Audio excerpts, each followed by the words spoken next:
Olá, o debate está no ar, estamos ao vivo toda quinta-feira às 6 da tarde no Facebook do Futura. E você também já sabe que na TV é toda terça às 9 da noite, ou ainda, se preferir, temos um encontro marcado na hora que você quiser com todas as nossas edições disponíveis lá no Futura Play. Bom, e há 50 anos, os frequentadores de um bar em Nova York fizeram história. Cansados da abordagem violenta do chamado Esquadrão das Morais Públicas, na noite de 28 de junho de 1969, eles resolveram revidar as agressões da polícia. Os clientes do Stonewall Inn lutavam pelos direitos de ser quem eram e de amar quem quisessem. O que eles não sabiam é que aquele movimento, surgido nos Estados Unidos, se tornaria referência no mundo todo no combate à opressão e à violência da sociedade e do Estado contra gays, lésbicas, pessoas trans e todas as outras que hoje estão incluídas na sigla LGBTI+. Na América Latina, grupos se formaram em países como Argentina, Chile e no Brasil, mesmo em meio aos severos regimes de ditadura militar. Passados 50 anos, as discussões se ampliaram. Vivemos em uma democracia, mas as lutas continuam. Apenas em 2018, 420 pessoas morreram de forma violenta apenas por serem LGBTs. Esses dados são do Grupo Gay da Bahia. E a comunidade se organiza e se manifesta. E aqui no estúdio, junto dos nossos convidados, o tema do programa de hoje são 50 anos da luta LGBT no Brasil e no mundo. E a Parada do Orgulho LGBT de São Paulo chegou à 23ª edição, reunindo mais de 3 milhões de pessoas na Avenida Paulista. Então, para começar, vamos ver como foi a última edição da maior parada do mundo. Veja aí. Alô, galera do canal Futura, meu nome é João Quer e a gente está aqui na Avenida Paulista para acompanhar a 23ª Parada do Orgulho LGBT de São Paulo, que é considerada a maior do mundo. O tema desse ano é os 50 anos de Stonewall e a expectativa é que 3 milhões de pessoas passem por aqui hoje para acompanhar 19 trios elétricos. A gente vai acompanhar também e vai te mostrar como é que foi o evento.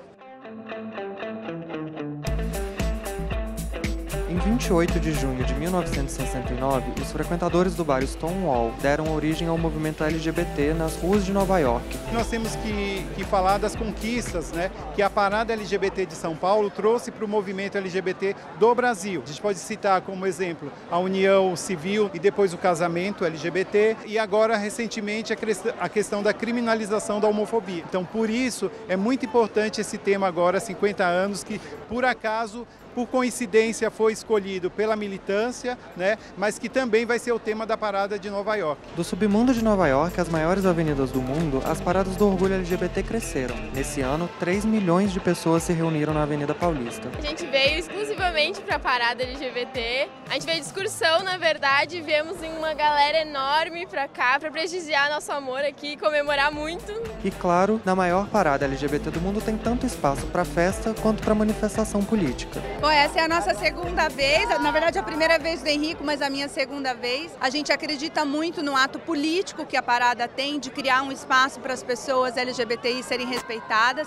Então é por isso que a gente vem logo cedo para aproveitar e mostrar a nossa manifestação de apoio à causa. Nesses 50 anos em que o movimento é celebrado, a comunidade LGBT vem mudando, abrindo mais espaço e visibilidade para novas e diferentes orientações sexuais, identidades de gênero e as reivindicações que elas trazem. Eu sou dos integrantes do GTB Pampolha, é um grupo de trabalho da Parada São Paulo. A gente trabalha desde o ano passado, a gente representa as pessoas com multiatrações. Pessoas pansexuais, pessoas panromânticas, pessoas bissexuais, pessoas birromânticas, pessoas polissexuais e pessoas polirromânticas.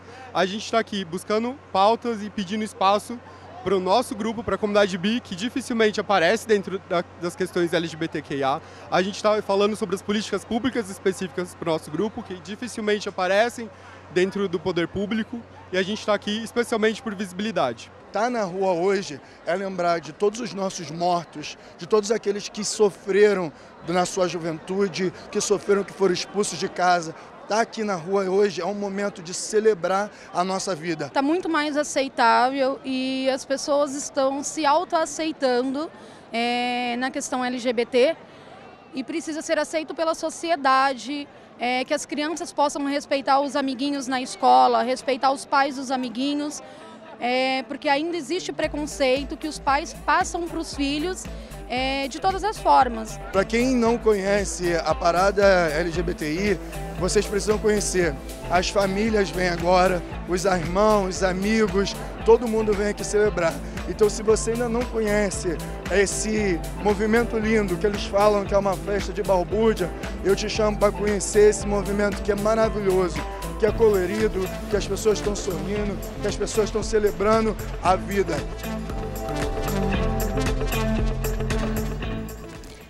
Pois é, e muito além de celebrar o amor, celebrar a vida, também acaba gerando renda. Segundo a Prefeitura de São Paulo, a parada movimenta mais de 288 milhões de reais na economia da cidade. E de acordo com o Sebrae, o Brasil é o país da América Latina com o maior potencial de crescimento de receitas com o turismo LGBT. Por outro lado, no último mês de abril, o presidente da República declarou que o Brasil, abre aspas, não pode ser um país do turismo gay, aí contradizendo, de certa forma, esses dados que a Prefeitura de São Paulo apresenta após a maior parada do mundo. Mas a gente está começando o debate de hoje, então eu estou aqui com o Lucas e com a Marcele no estúdio comigo. Obrigado pela presença. Obrigada. Um prazer estar com vocês aqui. E quero já começar apresentando para vocês o Lucas Bugarelli, que é antropólogo e pesquisa temas de gênero, sexualidade e engajamento político. Bem-vindo, Lucas. Obrigado, Cristiano. E eu quero saber de você o seguinte, como é que você avalia essa primeira edição da Parada do Orgulho pós-eleições de 2018? Porque, de certa forma, essas questões da pauta da comunidade LGBT foram muito discutidas em redes sociais, nas ruas também, durante o período eleitoral de 2018. O que significou de diferente a parada de 2019? Legal. Bom, a parada desse ano, ela tem um duplo caráter aí comemorativo, digamos assim, porque ela comemora 50 anos da luta de Stonewall e 40 anos da fundação do movimento LGBT no Brasil. Então a gente já tinha uma dupla comemoração e ainda um contexto político que trazia uma necessidade ainda maior de politização da parada, né? Só pontuando uma questão histórica que você traz, então, os 50 anos são dessa movimentação lá nos Estados Unidos, aqui no Brasil foram 10 anos depois que aconteceu. 10 anos depois, isso. A gente marca a data de início do movimento LGBT com a criação do grupo Somos, aqui no Brasil. Já existiam outros coletivos, outras formas de luta, mas é quando o movimento, então, se institui de forma politicamente a pautar a sociedade. Né? Então, o que a gente tem nessa parada é interessante porque a parada sempre teve um caráter político, né? Sempre teve um caráter de contestar governos, de contestar e de pedir direitos LGBTs, né? Só que essa parada ainda tinha um caráter ainda maior, né? Que era tentar se pelo menos brigar por direitos num contexto ainda mais difícil, né? E ao mesmo tempo pensando que a parada que só cresce a cada ano, ela conseguiu esse ano marcar uma mensagem forte de que mesmo num país com muita intolerância, ainda assim vai ter parada e vai ser cheia. Pois é, e dos 50 anos de luta no mundo, há 26 anos o grupo Arco-Íris acompanha as demandas dessa parcela da população aqui no Rio de Janeiro. Então a Marcele está aqui do meu lado, Marcele Esteves é psicóloga e hoje ocupa o cargo de vice-presidente do grupo. Obrigado pela presença também, Marcele, bem-vinda. Obrigada. E eu quero saber de você o seguinte, as paradas a gente sabe que representam o encontro de diversos grupos, né? A gente viu ali na reportagem também algumas pessoas se manifestando sobre, tem a diversidade, dentro da diversidade tem os subgrupos, né? Que também estão encampados, a gente fala muito dessa sigla do LGBTI+, tem variações também, tem o Q, tem o A, a gente pode fazer um outro programa para discutir as questões da sigla, mas quando se fala em diversidade, existem grupos que sofrem mais com a falta de visibilidade das suas causas e lutas do que outros? Sim, a gente sabe que quando a gente pensa nessa grande sopa de letrinhas, como a gente chama, a gente vai ter grupos que vão estar à margem desse processo da cidadania. Se a gente fizer uma intersecção de raça, classe gênero, identidade de gênero, dentro do próprio movimento LGBT, a gente vai ter aí as pessoas trans, mulheres transexuais e homens trans, e as lésbicas, mais à margem de todo esse processo de movimentação, muito fruto do que a gente tem de construção do Brasil. A gente não pode esquecer que o Brasil ele é construído numa base machista, racista e numa perspectiva heteronormativa. Então, quando fugimos a esse propósito, a gente vai ter essas letrinhas mais marginalizadas.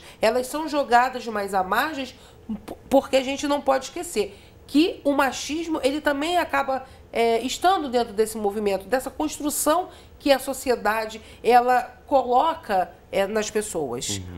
É uma questão importante da gente pensar, né, quando se coloca historicamente o movimento LGBT, então completando 50 anos, foi logo depois também da causa dos negros ter surgido com muita força nos Estados Unidos, e muita gente acha que uma coisa não tem a ver com a outra. Eu queria ouvir de vocês, na verdade, uma reflexão nesse sentido de que todos são movimentos que estão aí lutando por direitos. Qual é a relação que a gente pode pensar dessa luta LGBT, da causa das mulheres, da causa dos negros, por exemplo? Olha, tanto a nível global, acho que a gente pode pensar aí que essas lutas elas estão todas incorporadas naquilo que a gente passa a chamar de direitos humanos, né?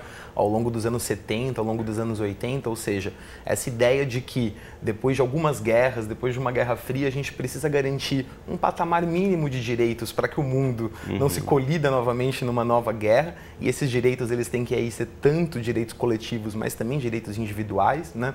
E também no contexto brasileiro a gente tem uma situação que é da democratização da sociedade, em grande parte feita e apoiada por movimentos sociais como o feminista, o LGBT e o movimento negro, né? Então, logo antes da criação da democracia, já na Assembleia Constituinte, você tem relatos e estudos da participação dos movimentos sociais nesse processo, né? O próprio movimento LGBT tenta emplacar aí no rol de garantias antidiscriminatórias a categoria opção sexual. Na época a gente ainda estava entre opção, orientação, mas a identidade de gênero ainda era um conceito que viria um pouquinho depois aqui no Brasil. Mas entre isso a gente tentou então emplacar isso na Constituição, não conseguimos, digamos, é uma primeira derrota nossa, mas ainda assim é um movimento que junto com outros movimentos constitui e ajuda a constituir a democracia, então ajudando a formar espaços de interação socioestatais, né, os conselhos, as coordenadorias, ou seja, mecanismos que o Estado, que agora era uma democracia, então a gente precisava construir essa democracia e, portanto, a gente podia agora falar de direitos LGBT, o que até então não fazia muito sentido num contexto de ditadura, de autoritarismo. Então, a democracia e os direitos LGBTs e os direitos humanos, eles todos se comungam nesse caso, né? Você concorda, Marcelo? Sim, e o que eu gostaria de acrescentar é assim, quando a gente pensa, né, nessa movimentação, nesses movimentos, a importância que se tem, porque na verdade a gente tem aí, antes do movimento LGBT, a gente tem um movimento de mulheres que já vinha há muito tempo dentro dessa perspectiva do direito, de fazer com que a mulher tivesse o seu lugar na sociedade. A gente tem a explosão do Black Power nos Estados Unidos e que faz todo esse processo do empoderamento do negro. Agora, tende-se a querer fazer com que essas lutas sejam todas elas separadas. E isso é estratégico porque quando termos todos eles juntos, a gente tem um poder que ninguém imagina. E é uma coisa que eu sempre falo, antes das pessoas serem LGBTs, elas são mulheres, elas são homens e elas são negras. A identidade sexual, a orientação sexual, ela acaba ficando muitas vezes até escondida, mas eu chego no local, ninguém vai dizer que eu não sou uma mulher negra. Então, fazer com que cada vez mais essas intersecções, que é o que a gente tem falado muito, do processo interseccional, das relações das lutas, torna esse movimento, e hoje o movimento político no Brasil, cada vez mais forte. Quanto mais a gente trabalhar o processo da junção dessas lutas, a gente vai ter um movimento social muito mais forte. A gente não pode esquecer que cada movimento vai ter as suas particularidades, as suas lutas, mas no todo mundo quer democracia, e uma democracia que seja forte, porque a gente vive no Brasil uma democracia que é muito jovem, e a gente está presenciando isso. O fato de ser muito jovem acaba também trazendo muita insegurança, porque qualquer ato que seja diferente ao processo democrático vai trazer uma insegurança a todos os movimentos. E uma questão importante que você traz também, esses grupos, tanto os negros, quanto as mulheres, quanto a população LGBT também, infelizmente acabam sendo alvos de violência, que é um dos pontos que a gente vai tratar agora, porque o Atlas da Violência traz aí uma análise dos atos que ferem e matam as diferentes parcelas da população brasileira, e a pesquisa tem como base dados de 2017 e ajuda a revelar aquilo que muitas pessoas LGBTI+, e suas famílias sofrem dia a dia Brasil afora. Então, ao nosso convite, o pesquisador do IPEA e coordenador do estudo comenta mais sobre esse trabalho inédito, então confere aí. O primeiro ponto do nosso objetivo nessa sessão no Atlas é chamar a atenção para o absurdo que é a gente não ter estatísticas, não ter dados sobre violência contra a população LGBTI. Então, na verdade, não existe, por exemplo, o IBGE, por exemplo, não pergunta questão de orientação sexual, a gente não consegue saber qual é a população LGBTI para falar de uma prevalência relativa. Dentro das estatísticas oficiais, praticamente não existe esse tema, ele é invisível socialmente. E aí, esse ano, nós fizemos um esforço de tentar procurar em outras fontes, ainda que os dados não sejam os melhores possíveis, mas para chamar a atenção da importância desse tema que está crescendo, da violência contra a população LGBTI, e achamos duas fontes e resolvemos, então, botar no Atlas da Violência desse ano, que foram os dados obtidos a partir do Disque 100 do Ministério da Cidadania e também os dados do Ministério da Saúde, do Sistema de Agrado de Informações sobre Violência nos Hospitais. Então, por exemplo, quando a gente pega o dado do Disque 100, comparando 2016 com 2017, houve um crescimento de 127% nas denúncias de homicídios e de 53% nas denúncias de tentativa de homicídios. Quando nós olhamos, o único dado que existe, que é feito a partir de uma estatística já há muitos anos feita pelo Grupo Gay da Bahia, eles também apontam para esse crescimento. E um detalhe importante que a gente tem que salientar é o seguinte, olha, quando você olha o dado do Disque 100 e vê esse crescimento, será que houve um crescimento na violência ou houve um crescimento nas denúncias? Por exemplo, pelo fato do Disque 100 ter ficado mais conhecido, mais difundido e a população ter tido mais acesso, ter ligado mais.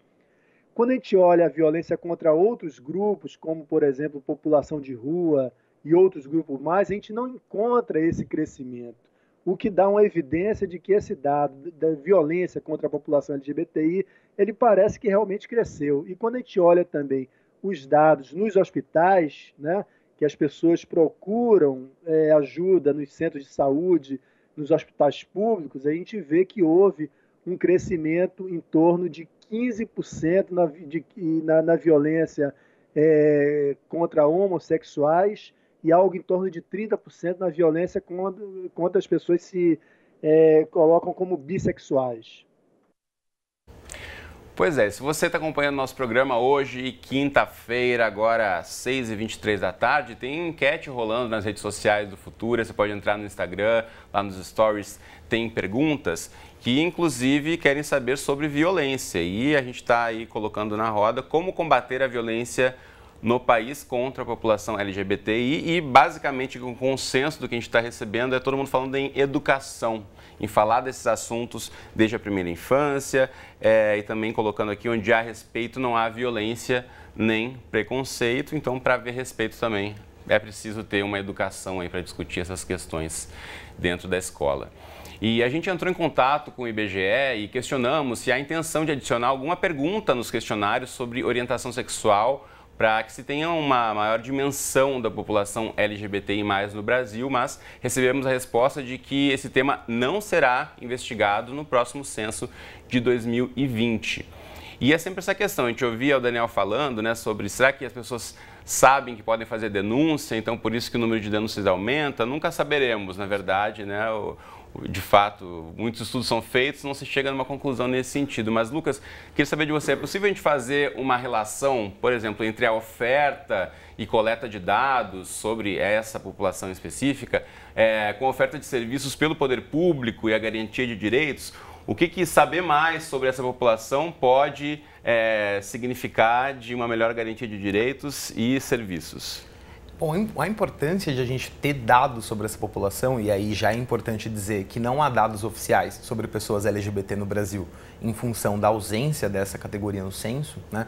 Isso faz com que a gente não tenha nem a mensuração de quantas pessoas LGBTs existem no Brasil, ou quantas morrem, ou quantas são violentadas. Estima-se mundialmente que seria 10% da população, algo Essa é uma estimativa que a gente costuma fazer, mas precisamente isso dificulta a ausência dessa informação a criar política pública. Eu não consigo provar para o executivo nem para o legislativo que essa é uma demanda, porque isso impacta tanto o número de pessoas, né? Então as pesquisas nesse sentido elas são fundamentais. A questão que se coloca no Atlas da Violência é uma questão presente em uma série de pesquisas sobre violência, né? Será que a violência aumentou ou será que foi a notificação que aumentou? No fim do ano passado, eu coordenei uma pesquisa junto com a Gênero e Número, chamada Violência contra Pessoas LGBT no Contexto Eleitoral e Pós-Eleitoral, e a gente se depara com uma questão muito parecida.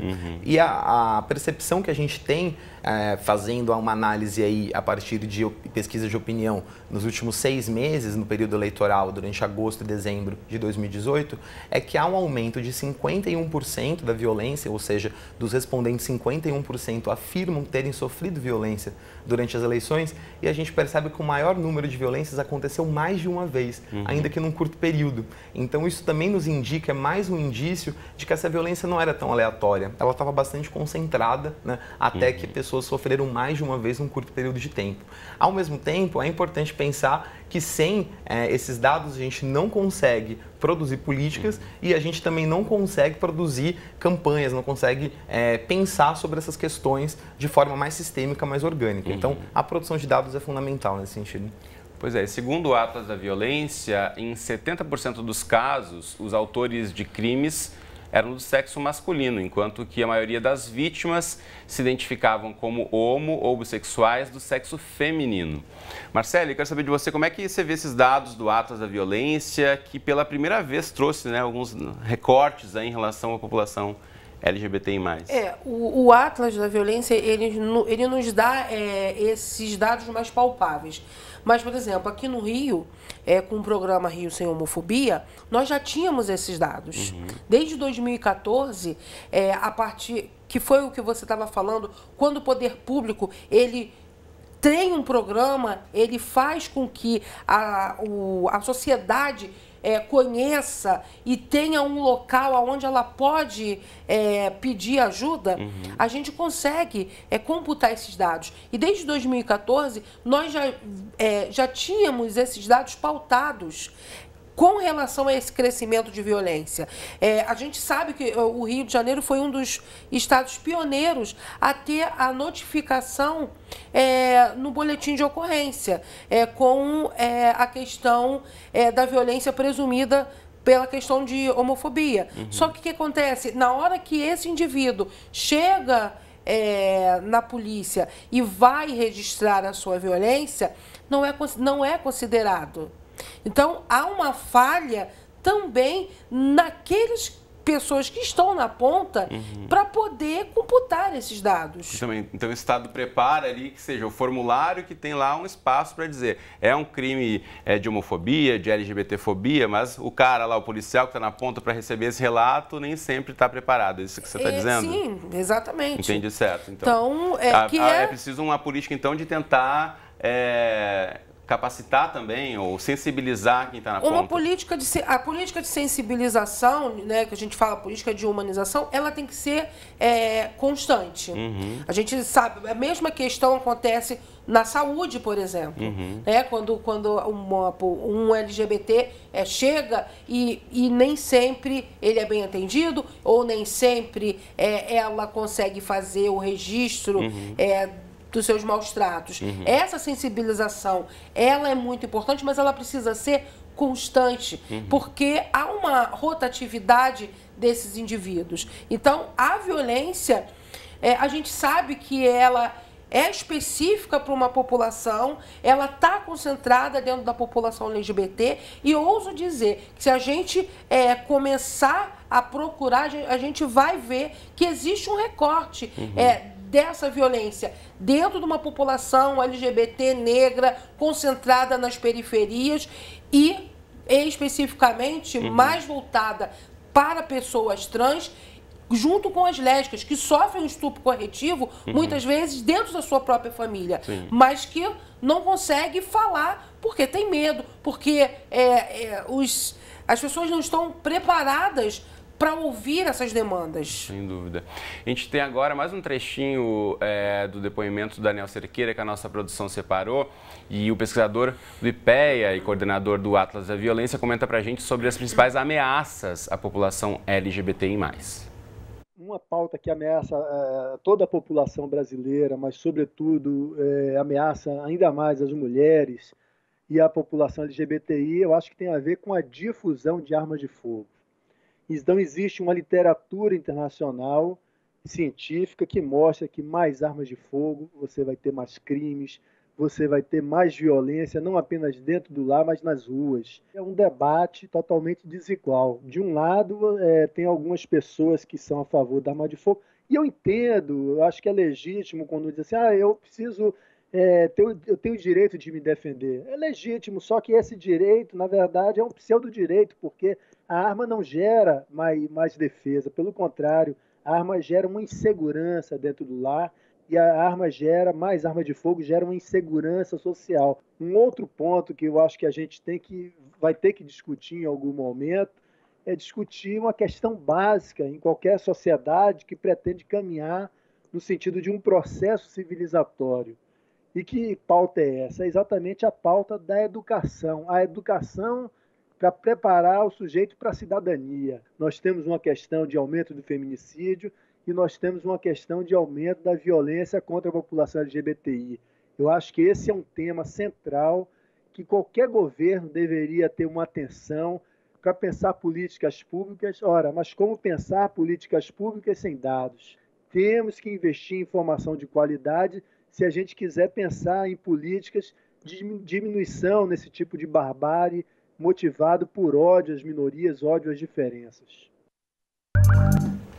Pois é, o Daniel Cerqueira fala aí sobre informação de qualidade, aí eu assino embaixo e falo que nesse sentido é importante a gente conhecer também mais da história. Então a gente abriu aqui o programa falando sobre Stonewall, 50 anos dessa luta que começou lá nos Estados Unidos. Então antes de encerrar esse nosso primeiro bloco, eu vou deixar uma dica para você conhecer melhor essa história dos 50 anos de luta LGBTI+. Está aí na tela para você o trailer do documentário A Morte e Vida de Marsha P. Johnson, que está disponível na plataforma de vídeos Netflix e traz a história dessa mulher trans, negra, ativista e pioneira na luta pelos direitos da comunidade LGBTI e que teve um papel fundamental nos protestos iniciados no bar Stonewall Inn, lá em Nova York.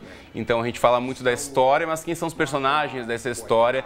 Essa é Marsha P. Johnson, que foi fundamental para iniciar essa mudança toda que a gente tem acompanhado ao longo dos últimos 50 anos.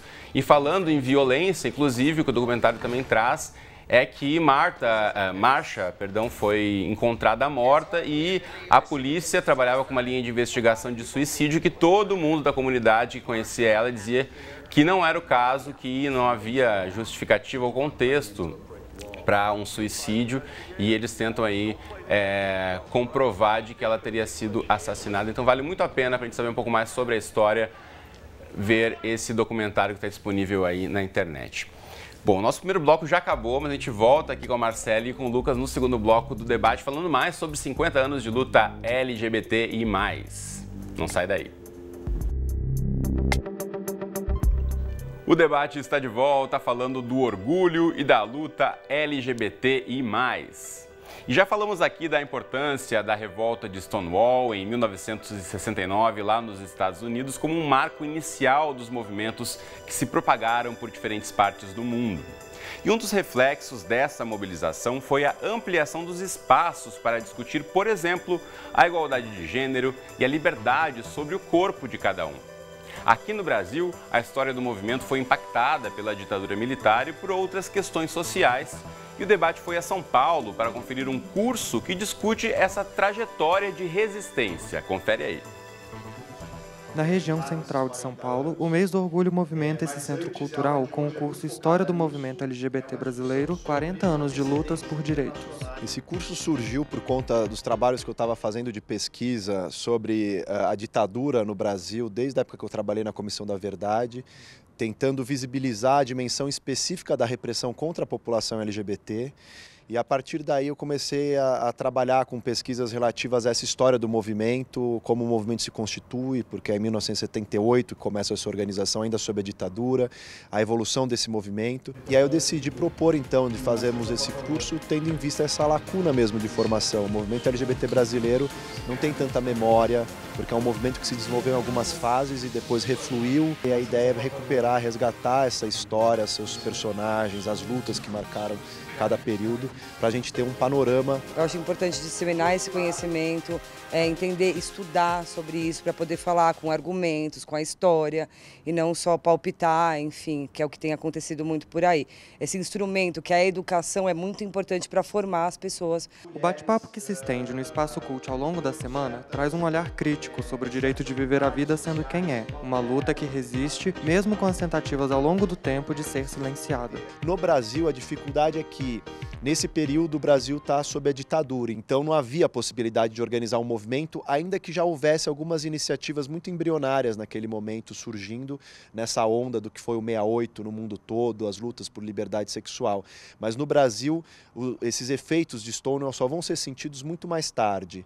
Então o movimento vai surgir já no final da década de 70. É um movimento que naquele momento surge muito contestando a ditadura. Então havia uma perspectiva mais, digamos, combativa do movimento. Então é um movimento que surge aliado às lutas do movimento negro, que também está se reorganizando naquele momento, do movimento das feministas também, do movimento sindical, do movimento estudantil, ou seja, vários movimentos sociais que de alguma maneira ficaram represados durante a ditadura, não puderam se organizar politicamente, e com o processo de abertura, esses movimentos vão ocupando a cena pública. Para a gente saber de onde a gente está vindo, né, nos 40 anos do movimento LGBT, a gente precisa olhar para trás de fato e ir lá consultar as nossas primeiras fontes para também saber qual o nosso passo daqui para frente, né? Então esse é o principal objetivo. O movimento LGBT se depara com desafios e com questões que de alguma maneira já estavam colocadas no passado e que foram reatualizando, tem novas formas, novas questões, mas há muitas permanências mesmo. Então conhecer essa história de lutas do passado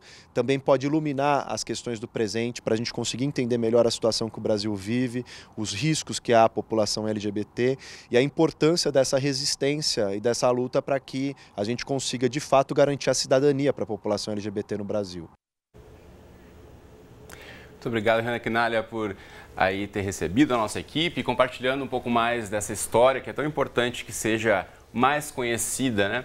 E eu queria ouvir de vocês nesse sentido a importância do que diz um pouco o Renan também, né? De a gente conhecer essa história, mas ele pontua ali que muitas dessas pautas não avançaram, né? A gente está aí, reconhecendo a história de como é que o movimento trabalhou, mas tem muitas pautas que parece que rema e não sai do lugar, né, Marcelo? O que a gente vê, né, nesses 40 anos de movimento aqui no Brasil é muito fruto, como ele foi falado, né? Tem uma questão da educação, que a nossa educação ela ainda é muito incipiente, ainda muito pautada num processo conservador de educação. A gente tem ainda hoje a saúde não sendo respeitada, apesar de termos muitos avanços. Nós tivemos a Organização Mundial de Saúde em 90, tirando a homossexualidade do rol de doenças. A gente tem o Conselho Federal de Psicologia tendo a resolução e dizendo que nenhum psicólogo vai fazer tratamento de homossexualidade porque não existe cura para aquilo que não é doença. Mas, por exemplo, a gente tem um processo transexualizador que foi incorporado no SUS, mas para fazer a cirurgia temos aí uma fila, pelo menos aqui no Rio de Janeiro, para mais de 6 anos. A gente incluiu, por exemplo, para lésbicas, a questão da reprodução assistida e a inseminação, só que é uma fila de 20 anos. Então, efetivamente, tá bonito no papel, mas não se tem esse direito de fato. Se a gente pensar que a educação, né, ela expulsa essa população da escola, ela expulsa travestis, transexuais da escola e só faz com que elas tenham como opção a clandestinidade ou então o processo da prostituição.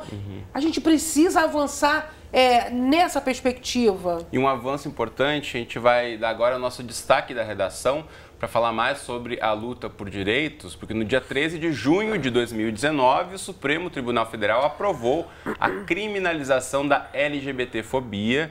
Com isso, a discriminação por orientação sexual e identidade de gênero passa a ser equiparada ao crime de racismo até que o Congresso Nacional aprove uma legislação específica. E a discussão por lá já se arrasta há mais de 18 anos e essa lei não aconteceu, então o STF acabou agindo nessa decisão. Enquanto isso, no Senado já existe um movimento no sentido oposto. Logo após a conclusão do julgamento, foi protocolado um projeto de decreto legislativo para derrubar os efeitos dessa decisão do STF. A proposta foi encaminhada para a Comissão de Constituição e Justiça. Então, a pergunta que eu faço aqui, passando já para o Lucas, é como é que essa discussão jurídica tem repercutido, né? Como é que ela afeta o dia a dia das pessoas que estão aí fazendo parte dessa sociedade brasileira, mas que são vítimas e que não tem aí uma legislação específica. Então, o STF decidiu que o crime de racismo pode ser aplicado ao crime de LGBTfobia, mas não é uma lei específica ainda e muito tem sido discutido nesse sentido, né? Veja, Cristiano, o que o STF acabou dizendo foi exatamente isso. O movimento LGBT há anos pleiteia no Legislativo a aprovação de uma lei de criminalização do discurso de ódio LGBTfóbico. Isso nunca foi aprovado no Congresso, assim como nenhum direito LGBT até hoje aprovado no Congresso brasileiro.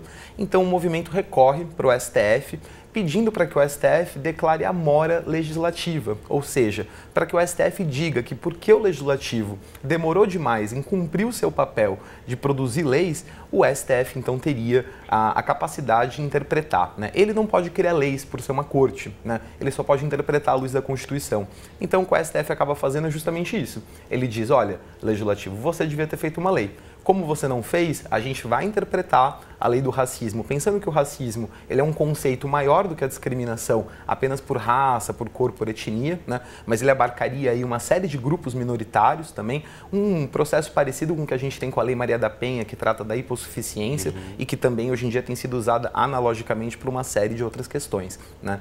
Mas veja, é interessante porque com a criminalização, e a gente teve uma vitória aí nesse 8-3 do STF, a gente tem uma situação em que quase todos os direitos LGBTs que foram pleiteados pelo movimento, eles foram conquistados, né? Só que nenhum deles como lei, todos por decisão do STF. Então isso tem um impacto, que é, na prática, hoje em dia, a gente sabe que ainda tem uma dificuldade muito grande de essa criminalização fazer valer. Como a Marcela estava dizendo, a gente agora precisa que a máquina que executa a lei penal esteja preparada para isso. No papel está valendo, mas temos que ver na prática a mudança de comportamento da sociedade, na verdade, a partir desse direcionamento do STF. A gente tem aqui o depoimento do Felipe, dizendo que criminalizar a homofobia é apenas um pequeno passo, que ainda precisamos andar muito até que a liberdade seja conquistada de verdade.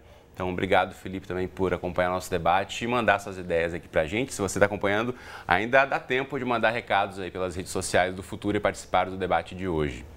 E outras pautas que dizem respeito aos direitos da população LGBT também já passaram lá pelo Supremo Tribunal Federal, como bem disse aqui o Lucas. E uma das mais recentes foi uma medida cautelar que garante que presidiárias trans identificadas com sexo feminino poderão cumprir pena em prisões destinadas a mulheres. Já antes, em 2018, transexuais e transgêneros foram autorizados a mudar o nome no registro civil sem a necessidade de cirurgia de adequação de sexo. Já como bem disse a Marcela, também tem uma fila gigantesca aí para que isso aconteça pelo Sistema Único de Saúde. E esses são alguns exemplos aí Mas agora essa decisão do STF, principalmente sobre criminalização, tem dividido muito opiniões, como a gente já falou aqui.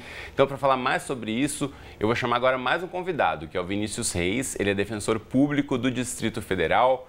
Tudo bem, Vinícius? Bem-vindo ao nosso debate. Já emendo aqui para você a nossa pergunta, que é a seguinte: do ponto de vista jurídico, muitos críticos têm dito aí que essas decisões ofenderiam normas constitucionais, porque o STF não poderia criar lei. Então explica para a gente um pouquinho por que essa medida tem sido tão criticada. Oi, Cristiano. Boa noite, Marcelo. Boa noite, Lucas.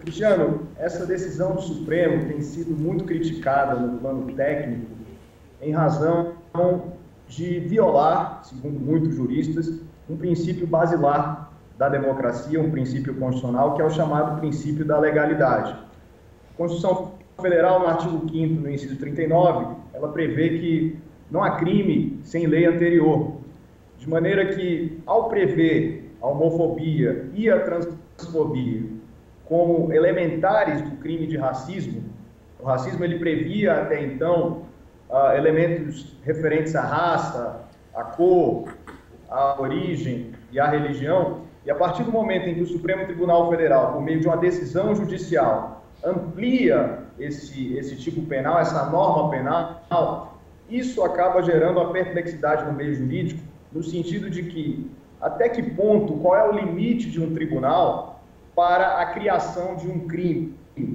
Então, muitos juristas, embora sejam favoráveis, inclusive, ao movimento LGBT, à causa LGBT, dizem que isso pode gerar um precedente perigoso para uma composição mais conservadora, mais autoritária do Supremo Tribunal Federal no futuro, vir a criminalizar condutas como crimes como liberdade de expressão, por exemplo, e isso pode ser perigoso para o futuro.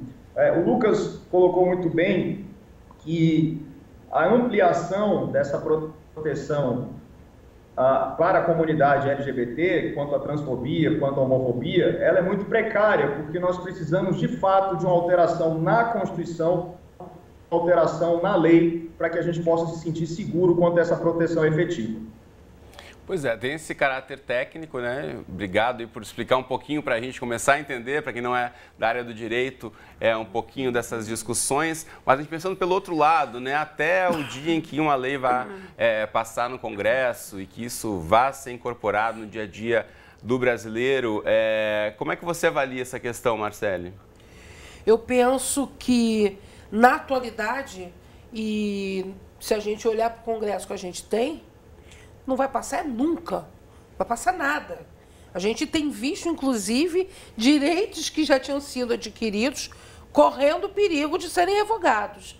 Então, na medida em que nós temos pessoas que são mortas, brutalmente assassinadas por serem quem são, por ousarem dizer à sociedade: eu penso diferente, eu tenho uma postura diferente, eu não sigo essa norma que foi ditada e que alguém está dizendo que só existe essa possibilidade de ser.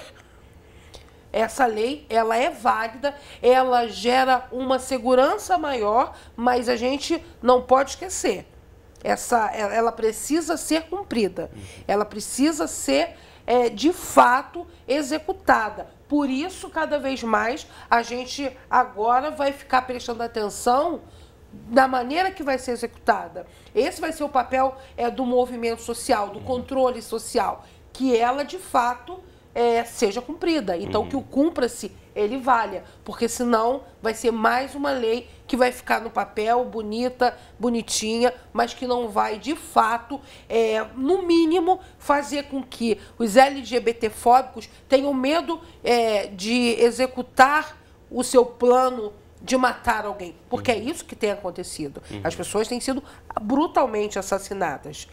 E não dá para a gente ficar de braços cruzados vendo amigos, colegas, companheiros sendo brutalmente assassinados ou passando por uma violência física, como nós vimos em São Paulo, pai e filhos andando abraçados e alguém pega uma lâmpada e dá na cabeça deles porque acharam que eles eram um casal homoafetivos. Então, sem nem serem LGBTs. Né? Pois é. Era pai e filho abraçados, uma demonstração de carinho. E acho que isso chega um pouco também na discussão de masculinidades, né? O que se espera do homem. A gente tem discutido isso muito aqui também no Futuro, mas é importante mencionar isso, né? Também não só quem é LGBT, pensar sobre essas questões, acho que tem a ver com todo mundo que faz parte dessa sociedade que a gente vive. Agora, Lucas, a partir do que a Marcele diz, como é que a gente faz valer, pegar essa lei, como a gente fala por aí? Tem lei que pega, infelizmente, lei que não pega no Brasil.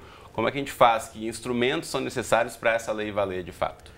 Olha, agora a gente vai precisar, a gente brinca que o trabalho começa agora, na verdade, né? Aprovada a criminalização da homofobia, a gente agora vai precisar ir para o Congresso e tentar, a muitas custas, como a Marcele disse, vai ser bem difícil, né? Mas a gente vai tentar fazer disso uma lei, né? Já há projetos de lei, inclusive pensando já nessa mensagem que o STF manda para o Congresso, mas é curioso porque a gente tem todas as nossas garantias via STF, o que dá aquela sensação para as pessoas LGBTs de que a gente não tem direito às nossas garantias, porque o STF ele não é eleito, então a gente não escolhe quem está lá, essa composição pode mudar a todo momento e com essa composição pode também mudar o entendimento do STF, e o fato disso não sair por lei e sair por decisão mostra que a sociedade brasileira não está convencida, porque se é ela quem vota nos congressistas e esse Congresso continua, depois de tanto tempo, a não representar a sociedade brasileira, majoritariamente preta e parda, majoritariamente feminina, e ainda assim com um Congresso branco, masculino e aristocrático, se você for pensar nas representações dos interesses econômicos,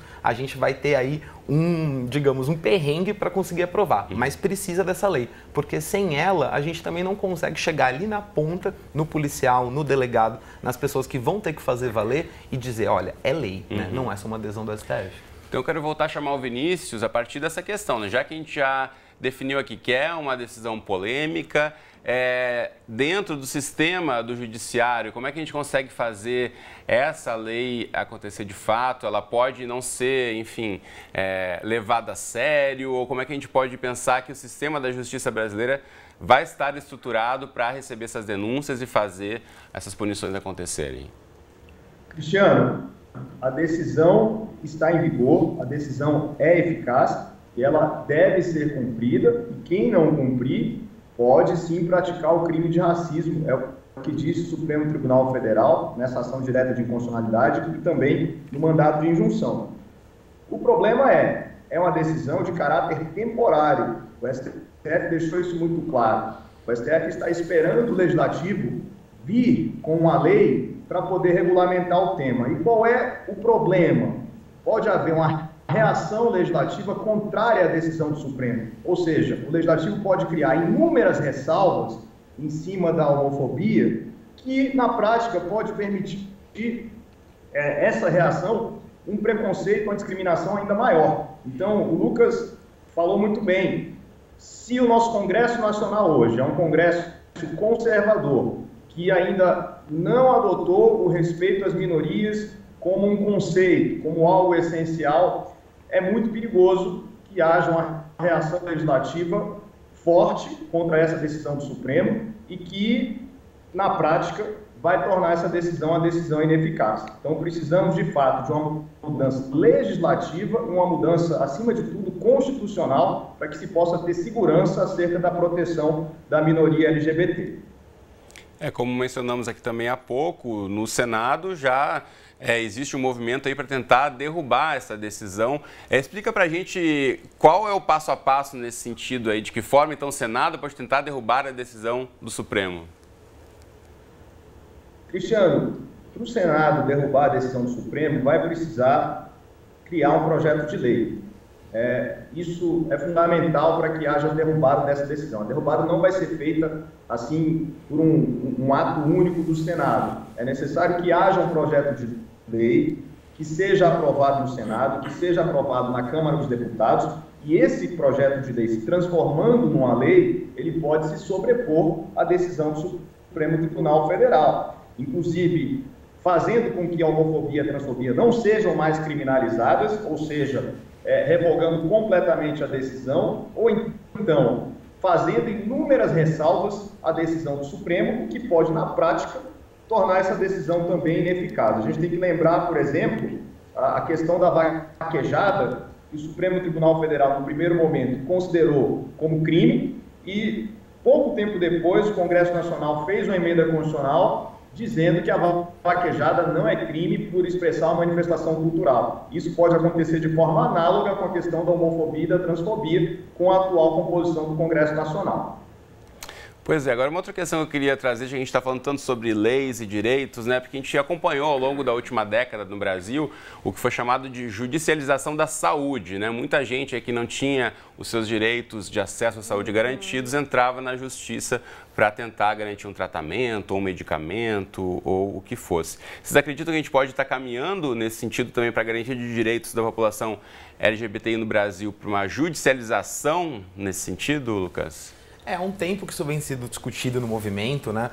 E é sempre importante pensar que se a gente está judicializando conflitos, é porque a coisa já não está tão bem assim, né? Porque se a gente precisa ainda recorrer à justiça para poder valer nossos direitos, então ainda existe um longo caminho até que esses direitos sejam usufruídos sem a necessidade da justiça, né? A gente hoje está nesse passo que é o de, via STF, conquistar nossos direitos, tendo em vista que a gente não pode esperar mais e esse Congresso não nos dá sinal de que vai mudar e de que vai ser mais representativo, então é a nossa única saída, né? É sempre bom lembrar que quando a gente fala de direitos LGBTs, a gente está geralmente falando de direito à vida, direito à liberdade, né? Então o privilégio do direito LGBT, se ele existe, é o de as pessoas não morrerem, né? Então por isso a judicialização ainda é um caminho. Para pessoas trans, por exemplo, a gente teve aí um longo processo, né, em que elas tinham que acessar o judiciário para poder usarem o nome com que elas se reconhecem. Veja como é pouco, né? É só o nome que a pessoa se reconhece, é ela. Só que ela precisava ir ao judiciário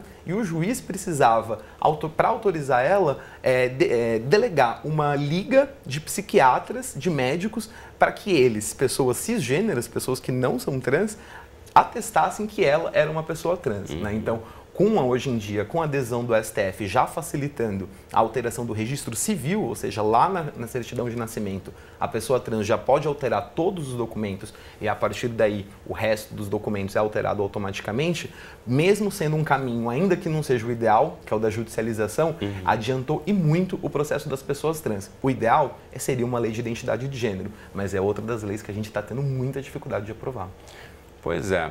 É uma questão muito delicada, mas tem a ver com a vida das pessoas, então é uma discussão que não pode parar, a gente não pode ficar esperando, né? Enquanto, como disse a Marcele, as pessoas estão morrendo por aí. Mas eu quero me despedir do Vinícius, então muito obrigado, Vinícius, pelos esclarecimentos, a gente vai continuar conversando e esperamos contar com você mais uma vez aí para nos ajudar a entender um pouco mais sobre essas discussões que muitas vezes parecem tão complicadas, mas que estão lá fazendo efeito no dia a dia, aí nas ruas da sociedade brasileira, no dia a dia de todo mundo. Queria uma conclusão sua nesse sentido sobre a judicialização, como é que você tem acompanhado isso? Sobre a judicialização da questão da homofobia.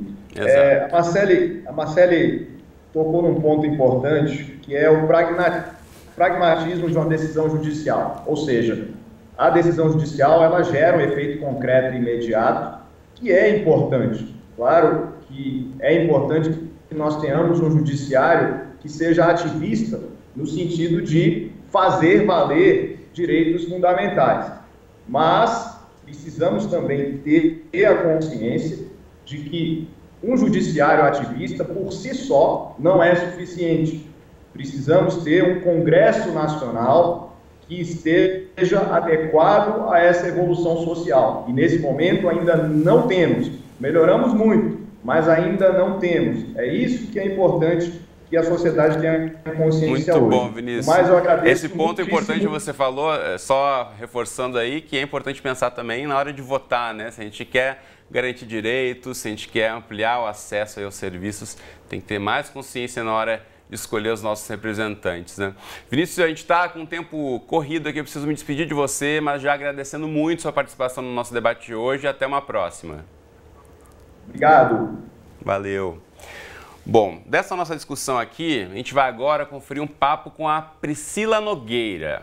Bom, se você não conhece por esse nome, talvez tenha ouvido outro, porque ela é mais conhecida como Mulher Pepita, cantora que tem se destacado na militância pelos direitos de transexuais e de travestis no meio artístico, seja pela música ou pela divulgação de uns vídeos na internet em que ela responde dúvidas dos fãs. A Pepita tem feito muita gente pensar. Então, confere aí. A gente está aqui com a mulher Pepita, que é um ícone do movimento trans no Brasil. Pepita, como você vê a importância de um evento desse tamanho para dar visibilidade à população trans do Brasil? Eu acho que não é só hoje que tem que ter esse evento. A gente vive debaixo desse arco-íris o ano inteiro, o mês inteiro. Então eu acho muito bom que as pessoas também entendam que isso também não é um carnaval. A gente está aqui por uma igualdade. Eu poder curtir a minha vida e ser respeitada. E o que você vê de demanda específica que a população trans brasileira precisa hoje? Emprego, saúde, segurança, educação. Porque respeito é uma coisa, educação é outra. Para mim são coisas muito diferentes. Eu acho que isso falta muito ainda. A Prefeitura de São Paulo está com esse programa Transcidadania porque ainda existe muita violência contra a população de travestis e transexuais na cidade de São Paulo. Então a vulnerabilidade dessa população é muito grande. Então um programa como esse vem resgatar a cidadania dessas pessoas que não têm direito nem à escola, nem ao mercado de trabalho. Então o que a gente faz com o programa é a elevação escolar e a profissionalização dessas pessoas para que elas incluem no mercado de trabalho. Então hoje a gente também celebra essas conquistas através de políticas públicas como essa. Nós tivemos vários avanços no Brasil. A lei de identidade de gênero, hoje eu sou uma mulher travesti que tem o meu nome retificado, nome e gênero retificado nas documentações por conta de ações do Supremo Tribunal Federal. O ativismo que a cantora trouxe para a parada LGBTI+, também está presente na série de vídeos Cartas para Pepita, em que a artista dá conselhos, dicas e promove a discussão sobre autoestima, respeito e relacionamentos familiares. Para mim é maravilhoso, mas às vezes eu fico me perguntando, eu consegui chegar até aqui e tem milhões de pessoas atrás de mim, então eu tenho que fazer direito e certo. Então eu me cobro muito isso, mas eu sempre consigo fazer. Galerinha do canal Futura, aqui quem fala sou eu, Pepita, e eu te convido para essa festa também. Não dói amar ninguém, não dói respeitar ninguém. A gente tem que ser feliz da forma e da maneira que a gente quiser. Um beijo bem gostoso para vocês. Muito bom, obrigado Pepita aí por ter conversado com a nossa equipe, o João Quer lá também representando o Futura na parada LGBTI+, em São Paulo. E é isso, né? Amar e respeitar não dói. Belo recado da Pepita. Agora, falando em recado, eu preciso de um recado final dos nossos convidados no estúdio, porque o nosso tempo aqui já está acabando. Então, Marcele, a gente falando de 50 anos de luta LGBT no mundo, 40 anos no Brasil, e os próximos 40, 50 anos, o que a gente pode esperar, Marcele? Olha, sinceramente, eu espero que a gente não precise mais estar aqui discutindo, falando sobre isso, né? Que a questão da homossexualidade, da orientação sexual, a identidade de gênero, seja algo natural, que as pessoas daqui a 50 anos possam olhar as outras, possam andar livremente de mãos dadas nas ruas, possam ser respeitadas por quem elas são, por se expressarem da maneira que quiserem. Esse é o meu desejo, né? Que daqui a 50 anos a gente realmente esteja falando, nossa, lá atrás, há 50 anos atrás, olha, lutamos tanto, era assim, as pessoas morriam. Agora a gente pode andar livremente, com respeito e com dignidade. Muito bem. Lucas? Bacana, né? Eu concordo com a Marcele, eu acho que, sempre costumo dizer que o destino natural do movimento LGBT é que um dia ele termine, né? A gente, hoje em dia, luta justamente para que a gente viva numa sociedade em que essas lutas, em que esses debates sejam tão naturais quanto subir de escada ou beber uma água, né? É para isso que a gente está aqui hoje, mas daqui a 50 anos esperamos não estarmos por motivos melhores, né, do que essas lutas. É isso aí, né? Que o amor, na verdade, não incomode tanto as pessoas, né? A gente tem memes, produção? Temos um meme para colocar aí, esse que é um dos ícones do movimento LGBTI no mundo, RuPaul, para quem não conhece, uma drag queen norte-americana, que essa é a tradução de uma frase muito importante de uma música dela que fala: todos nascemos nus e o resto é drag. Então, se você usa peruca, maquiagem, usa camiseta, camisa, vestido, saia, não importa. Todo mundo é humano por baixo, nascemos todos iguais e todos nós e cada um com o seu modelito drag para se apresentar para a sociedade. Obrigado, Lucas. Obrigado, Marcele. Foi um prazer conversar com vocês. Obrigada. Valeu. Você de casa, obrigado pela companhia de casa, na rua, na escola, no metrô, onde você estiver acompanhando a gente. Tem todos os episódios do debate lá no Futura Play. Então, beijo e abraço e até a próxima.